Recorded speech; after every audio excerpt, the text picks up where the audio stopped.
Hey guys, it's Justin here with Rampengu Nation, and wow, KNOX decided to release a ban list like 4 days before they even have the. Actually, it's 5 days before the old list is actually supposed to be no sooner than, which is kind of the first. But I'm actually like all for that because it gives us way more time to prepare. Although I don't know, don't think it really matters though. They made some small changes, you know. So let's scroll down and see what happened. So whoa. They decided to Vanguard Dragon Argopane, which is like, I believe this one needed to happen per se because I thought Pendulums were way too overpowered. But it doesn't like neuter Pendulums per se. But the other combo decks were already kind of falling off because of Nibiru was already printed. But the Pendulum deck could have easily played around Nibiru because they had Endymion Servant to summon out Jackal King to negate. So that's why having this was pretty important. Next band was Nightmare Mermaid. That's was pretty much a given, considering the fact that Orcus pretty much dominated the format. Mermaid was such an unhealthy card. Even in Goki format, ironically, Mermaid kept summoning Ivoli, giving it to your opponent. They could have special summoned and or locked out the extra drag. And then Orchestrated Nightmare came out, and then Orcus became very popular. Even before Dingirsu and Crescendo came out, it had Rusty Bardiche, and it was all setting the rank up spell. So it was Azathoting in your opponent's turn, and then now it had Rusty to get double fob like Crescendo, the banned Rusty. And then it still started dominating the format because it was splashing literally everything except like control and striker deck.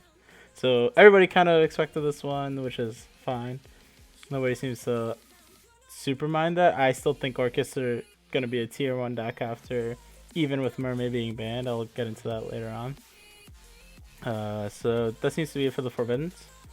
For the limits, they have Widow Anchor, which I think is not like the one that actually kills the deck. Well, today they also released the image of the new Sky Striker Ace Rose from Ignition Assault, and personally, I'd rather have seen Engage on this list. I'm kind of sick of Sky Strikers. That's personal bias me, but it's been out for like almost a year and a half now, so I think limiting Engage would have been the better approach. But this is still a big one, but it just makes the deck way inherently weaker to Thunder Dragons now. But Rose like still bumps up the consistency of the deck, so they can still make Striker links, which is kind of like consistent. So I think just having Widow Anchor go to 1 is not gonna like detrimentally kill the deck, because especially now that the Sky Striker True Draco deck, two of them top 8 at the YCS in Dallas. So that deck might just start taking over, and that deck already didn't depend too much on the Striker engine. It just used it as a supporting engine, kind of like a True Draco CDX used the two engines to combine. So I think that deck is still going to be very, very prevalent and probably a tier 1 deck in the coming format. Way better than Pure. Okay, we have a new semi-limit. Dark Heart Dragon to 2, you know, 2 dads. It's 2019. It's a good change, Konami. And then for the off the list, we have Envoy of the End. Cash Emperor, Envoy of the End. Didn't really do anything before because of the hard restriction of it being the only card you can activate. You know, that's a good hit. Malicious to 3. That's like a pretty huge one. Not only for like warrior decks, but for heroes, because now when they have Stratos, if the more you hard open Malicious now is insane, because you can go Stratos into Faris, I think it is, the pink one, and then you pitch Malicious, summon Faris. Its effect then gets the black one. I think it's Increase, it's called. And you can like end up with like extra Crusader with Dark Claw and Plasma, even if you're strong enough. And they ironically put Stratos at 3-2. So this deck is going to be really, really strong because it has an amazing Salamangreat matchup. Like Salamangreat struggles to out Dark Claw so much that this card, like just giving them so much more support is insane. Aether to 3 doesn't really do much in my opinion because Pantheism is still at 1. Dragonfly to 3 might be some cool stuff you can do with Nullfoes, but I still don't think it will impact the format enough. Shirt to 3, it kind of like helps, but not really. I think Unicorn being at more than 1 would have like actually put the deck over the top to actually compete. But like their win condition now is more or less just Vandy's ruler, so I don't think this is good enough. Construct to 3.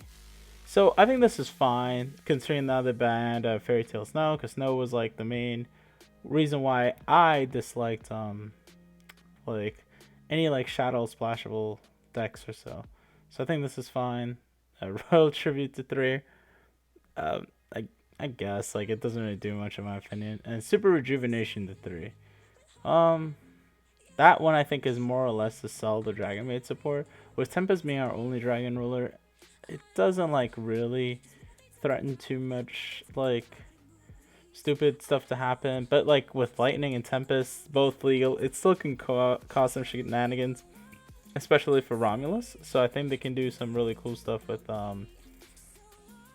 Dragonities in general. So all in all, like the list made like very few changes, and they said that the new one will be out in when is it? January 13th. Let's see, it's like not that bad. So what do I think are still going to be the top decks after this one as well? I think that Orcus is still going to pretty much be on top. The reason being is that even though they banned Mermaid, they can still easily access the engine if they play 3 Orchestrated Return. You know, basically the Destiny draw for Orcus. They can pitch any Orcus monster or World Legacy, draw 2, even from field or hand, so it's really, really good. I think that'll be like a 3 staple in pure. They have 3 brass bombard. I'll put it up in the screen here if you guys don't know what that card does. Basically, you can banish it from the graveyard, and you can special summon any Orcus monster from your hand. So it's really, really good because it's a level 1 monster, considering the fact that you can straight go into Linkuriboh from the Brass Bombard, then banish and special summon Harp or Nightmare from the hand, and then you can instantly make Altea. So if I was still playing Orcus, I would do 3 Brass Bombard, 3 Harp Horror, and 3 Nightmare because they're all facilitated and they will all be used with Orchestrated Return. So the deck is still very consistent, still very good. They have 1-for-1, they have the dumpers being Mathematician, Scrap Recycler, Armageddon Knight, and Dark Gruffer. Like all those cards are still going to go hand in hand with the engine and still be very good. I think that Endymion is very close to breaking the point of being a top tier deck, like a tier 1 deck, but I don't think anyone has really like showcased his talent with it really. Ezekiel from Portland did a pretty good job with it, but I think there is a chance that it's going to be pushed over the edge because it has a very, very good True Draco Sky Striker matchup, especially now with Widow Anchor being at 1, and that deck can easily abuse Secret Village. Master Endymion, ironically, is one of my favorite cards right now for this format because he can stop so much stuff from happening. I think Strikers are still going to be decent, but Pure is not going to be like the best variant in my opinion. I still think the True Draco Striker is going to be the best variant. Sky Strikers are still going to be fine, even with one Widow Anchor. I think they can easily replace this with more Shark Cannons, and that they can just deal with this problem naturally.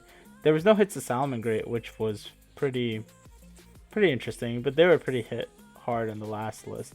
So Salamangreat's obviously a tough contender, but they were indirectly hit with the release of Nibiru. So I still think are going to be now a tier 1 deck with the nerfing of Orcus, but they're still going to struggle in my opinion because Nibiru is running around everywhere in the format. And then finally, I think heroes are going to be my sleeper pick of the format. I think that like the hero shenanigans with Forest and the Vision heroes and stuff, they are really, really good.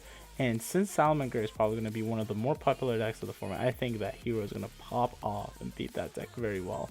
So then that deck will come out into the format and might make a huge shine. And hopefully, like, we'll get to see some newer stuff. You know, some people might prove me wrong. Altergeist are just still there in the mix with only Faker being at 1, no other hits. They saw 3 Judgments. You never know. So if you guys would like me to go over some profiles or anything you'd want to see what I would probably play for the new format, leave a comment below. And be sure to subscribe and like this video. If you like this format that I'm doing right now, be sure to also subscribe. I'm planning on streaming in the future. And then I will make a post on the page about my stream when I'm playing and setting out. Alright, it's Justin with Rampengu Nation. And see you guys.